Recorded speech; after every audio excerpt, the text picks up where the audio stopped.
টোটো চুরি ঘিরে উত্তাল হাওড়ার নাজিরগঞ্জ থানা এলাকার আন্দুল হরেকৃষ্ণনগর। অভিযোগ, টোটো চুরির পেছনে রয়েছে থানারি পুলিশের এক অস্থায়ী গাড়ির চালক। অভিযোগ, নাজিরগঞ্জ তদন্ত কেন্দ্রের পুলিশের গাড়ির চালক রাহুল সরকারের বিরুদ্ধে টোটো চুরির অভিযোগ নিয়ে থানায় গেলে সেখানে অভিযুক্ত রাহুল সরকার ও অন্য পুলিশ কর্মীর বিরুদ্ধে মারধরের অভিযোগ এলাকাবাসীর। বাইকের সঙ্গে দড়ি বেঁধে টোটো নিয়ে যাওয়ার ছবি বন্দি সিসিটিভিতে। টোটো চুরি ও পুলিশের বিরুদ্ধে মারধরের প্রতিবাদে এলাকায় পুলিশ কর্মীদের ঘিরে বিক্ষোভকারী ও পুলিশের মধ্যে ধস্তাধস্তি।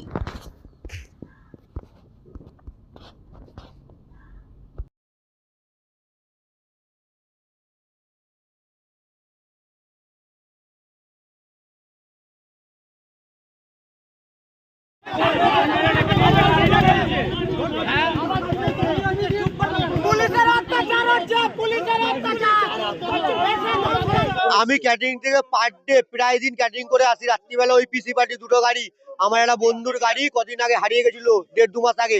ওই গাড়িটা নিয়ে পাড়ায় টাওয়াল মারতে আসে। ওই গাড়ি নিয়ে কালকে এসে দাঁড় করিয়ে টোটোটা ডাইরেক্ট জ্যাক খুলছে। আমি দেখেছি, খালি পুলিশ বলে আমরা জুনিয়র ছেলে কিছু বলতে পারবো না বলে কাছ থেকে আসছি, ওই জন্য কিছু বলিনি। কিন্তু আজকে যখন থানায় আমার বন্ধু নাজিরগঞ্জ থানার পিসি পার্টি, ওদের ভালো করে আমি চিনি। নাজিরগঞ্জ থানার যদি অফিসাররা বলে ওদের পুরো পিসি পার্টি দাঁড় করাবে, আমি সামনে দাঁড়িয়ে বলে দেবো যে ওরা যে কোন পিসি পার্টি ছিল, ওই জন্য ওরা গাড়িটা নিয়ে গেছে। আমি দাঁড়িয়ে বলে দেবো কে গার্ড দিচ্ছে। এরকম ভাবে বাবুর মতো দাঁড়িয়ে গার্ড দিচ্ছিল। আমি বাইক করে যাচ্ছিলাম, আমার দিকে এরকম ভাবে তাকিয়ে দেখলো। এটা নাজিরগঞ্জ থানার পিসি পার্টি। আর ওরা যে এসছিল গাড়িটা নিয়ে, সেটা হচ্ছে আমার বন্ধুর গাড়ি।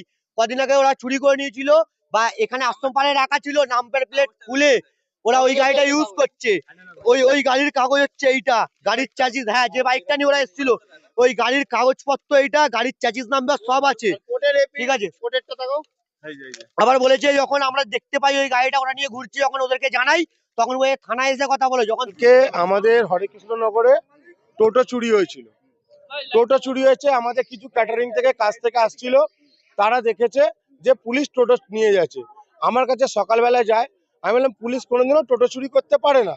তারপরেও আমি বললাম যে ঠিক আছে আমরা দেখছি। রাত্রিবেলায় এই কেসটা আরো ঘোটালা হতে খবর হয়েছে এই টিবলিট গার্ডেনে টোটোটা পুলিশ রেখেছে।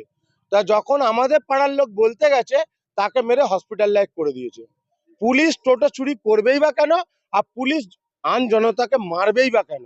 এটা হচ্ছে আমাদের মেন কথা।